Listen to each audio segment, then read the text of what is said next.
Fala galera, bom, o vídeo de hoje é sobre uma série bem recente que saiu, acho que saiu semana passada, ou enfim, o que acontece? A série é bem pequena, então o tio teve tempo de assistir, são episódios pequenos e poucos episódios, aí eu consigo fazer uma resenha rápida pra vocês, porque né gente, série grande com episódio de 50 minutos Netflix, que agora virou hábito, virou rotina fazer episódio de 1 hora, eu não tô tendo tempo de assistir. Mas enfim, vou estar hoje aqui fazendo um tipo de vídeo que vocês gostam muito e me pedem muito, que é contando a história da série, dando minha opinião sobre a série, fazendo resenha. Apesar da série ter saído muito recentemente, tem dividido aí bastante opinião, a crítica tem elogiado muito, porém o público tá meio dividido, eu vejo muita gente falar que gostou muito, muita gente falar que não entendeu, tem gente falar que não entende o hype, que não entende por que foi bem falado. E assim, eu assisti também, tive esses debates internos enquanto eu assistia, durante a temporada eu tava numa, no final eu tava em outra, no começo eu tava em outra.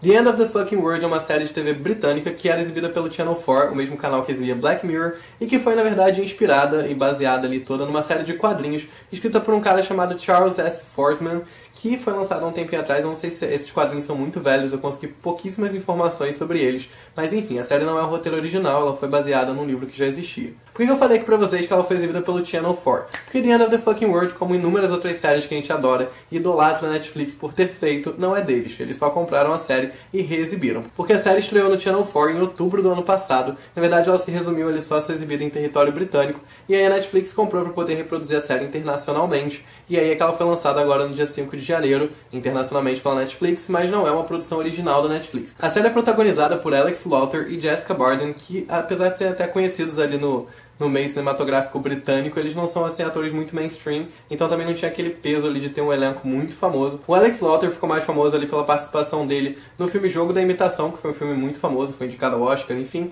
E ele também participou de um episódio de Black Mirror, tem um episódio que chama Shut Up and Dance, na terceira temporada, se eu não me engano é o terceiro episódio, e ele é o protagonista. Já a Jessica Barden, ela já tem umas participações ali mais de menos destaque, eu acho que ela nunca foi protagonista de nada, pelo menos não que eu tenha encontrado informações sobre o assunto, ou pelo menos não um filme que tenha feito muito sucesso, mas ela já participou de filmes que tiveram bastante destaque, como o filme O Lagosta e o filme Hannah também, com a Saoirse Ronan, que fez bastante sucesso.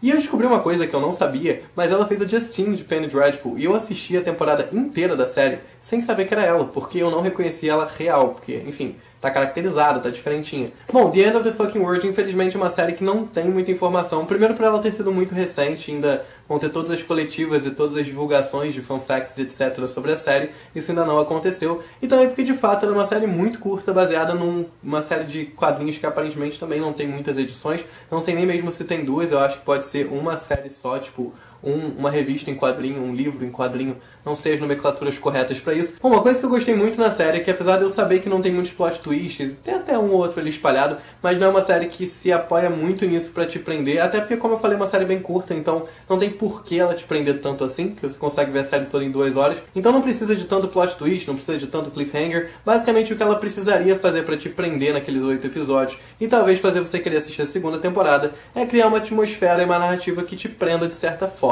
E eu acho que eles fizeram isso muito bem, de uma forma que outras produções, que eu já vou falar aqui pra vocês, também fizeram, e que também tinham essa parte um pouco falha na questão da narrativa ser muito surpreendente e muito, enfim, cheia de plot twist, acabou que não era, mas que conseguiu te prender e te fazer gostar daquilo ali por outros motivos. Eu sinceramente acho que, assim, pra uma série que tem 8 episódios, com uma média de 20 minutos, alguns episódios têm inclusive menos de 20 minutos, eu achei que o roteiro rendeu muito bem. Você não assiste e fica cansado hora nenhuma, os episódios não ficaram vazios, a história no geral, do começo ao fim, não ficou vazia, e eu achei sim que eles aproveitaram bem os episódios, eles encaixaram bem os acontecimentos em cada episódio, deram tempo das coisas se desenvolverem, deram tempo das coisas irem acontecendo nos momentos delas e não ficaram apressando nem cortando nada. Como eu falei pra vocês, a série não tem ali uma narrativa cheia de reviravoltas nem nada. Então, assim, eu particularmente observei um recurso que eles usaram, que eu vejo muito usado no cinema europeu, não vejo tão usado no cinema americano, que já se prende mais nessa questão de plot twist, questão de efeito especial. O cinema europeu é um tipo de cinema que eu acho que te prende muito mais pela atmosfera da história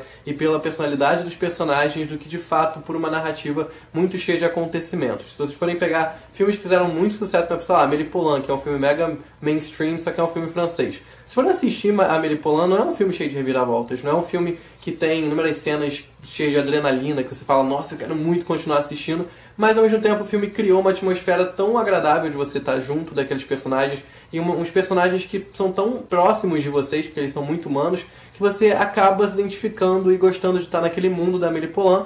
Quando acaba o filme, teve 3 horas de filme e você sente falta daquilo por algum motivo. E o cinema europeu ele usa muito desse recurso, de mais se apoiar na atmosfera e na personalidade dos personagens do que, de fato, tentar fazer uma narrativa que te prenda, em vez de te prender com tudo que tem em volta dela. Lembra que eu falei pra vocês que eu ia dar alguns exemplos aqui de produções que fizeram isso? Eu vou tentar dar 2 exemplos que não são europeus pra vocês poderem ver que não é uma coisa que se limita ao cinema europeu, mas que é mais comum no cinema europeu. Eu tô falando de Pequena Miss Sunshine e Capitão Fantástico. São 2 filmes que, se você forem observar, os filmes eles têm um certo humor negro, eles têm uma humanidade muito grande. Não são filmes cheios de reviravolta, não são filmes com uma história muito inovadora. São simplesmente filmes sobre pessoas normais, passando por coisas levemente inusitadas, mas que te prende muito mais pela atmosfera e muito mais pelos personagens do que de fato pela narrativa. Agora, teve um ponto em The End of the Fucking World que eu admiro muito eles por terem feito, porque é uma coisa muito difícil de fazer e que é muito importante que seja feito em qualquer série. Não sei se vocês percebem isso, talvez vocês não percebam quando vocês assistam coisas muito fora da realidade de vocês,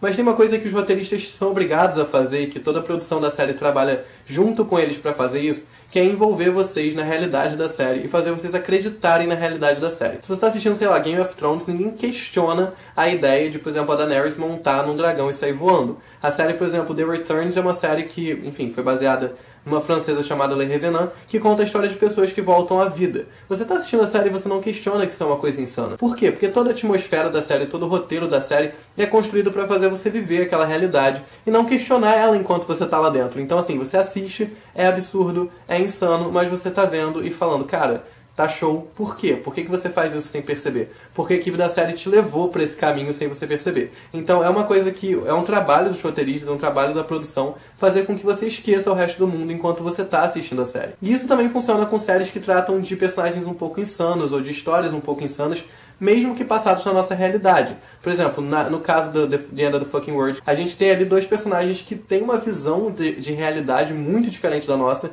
pelo menos da maioria das pessoas que estão vendo esse vídeo, mas que mesmo assim, mesmo dando declarações insanas, tomando atitudes insanas, existem alguns pequenos pontos ali que juntam um pouco da sua realidade, alguns momentos de humanidade extrema que eles têm, de se arrepender e de pensar como a gente, mas ao mesmo tempo aquela insanidade deles passa a ser comum e você começa a não ligar mais para a insanidade deles. Você assiste a série acompanhando aquela insanidade com tanta frequência que ela passa a ser normal. E aí você passa a viver aquela insanidade junto com eles. Então isso é uma coisa que também é muito importante para que uma série como essa consiga se desenrolar, que é pegar aquela realidade que não é a sua e te levar para ela. E eu acho que a série, em 8 episódios de 20 minutos, conseguir fazer isso, eu admirei muito eles por fazerem. Obviamente, um dos meus principais aplausos vai pro casal principal, esses 2 atores que eu já falei aqui pra vocês, mas eu achei que eles mandaram muito bem, eu achei que eles ficaram muito dentro do que a série se propôs ali, daquela insanidade com toques de humanidade. É uma atuação que ela é muito sutil, se vocês forem perceber que eles, em alguns momentos, eles vão muito pra fora da realidade, em alguns momentos eles estão muito próximos da realidade,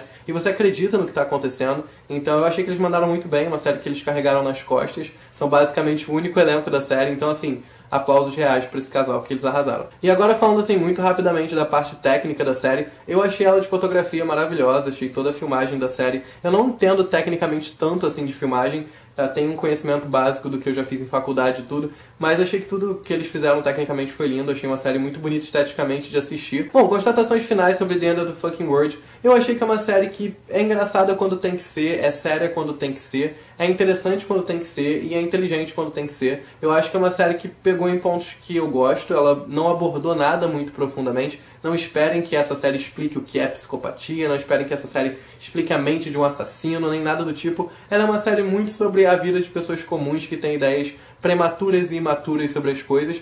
E assim, eu acho que dentro do que eles propuseram a fazer, do que era possível ser feito na quantidade de episódios, eu acho que eles fizeram bem, eu acho que eles conseguiram agradar a maioria do público e conseguiram prender você nos episódios. Não é uma série cheia de reviravoltas, não é uma série incrível, épica, impecável, que você vai falar, nossa, essa série mudou a minha vida. Mas é uma série que é gostosinha de assistir, ela dá pra você dar umas risadas e dá pra você se prender nesse tempo, e ela tem um tempo bem curto de duração, o que também vale pontos pra quem não tem muito tempo pra ver séries. Bom, mas essa é a minha opinião e eu obviamente quero saber de vocês. Se vocês sabem alguma curiosidade da série que eu não sei, o que vocês acharam, se a série foi incrível, se a série foi uma merda, pode comentar aqui embaixo, eu quero muito saber o que vocês acharam. Pedir pra vocês se inscreverem aqui no canal se vocês ainda não são inscritos e me seguirem nas minhas redes sociais, eu vou deixar todas aqui na tela e também tá na descrição. Também não esquece de deixar aqui embaixo sugestão pros próximos vídeos, eu já tô com alguns programados, mas eu quero sempre saber o que vocês estão querendo. E é isso, espero que vocês tenham gostado e até o próximo vídeo.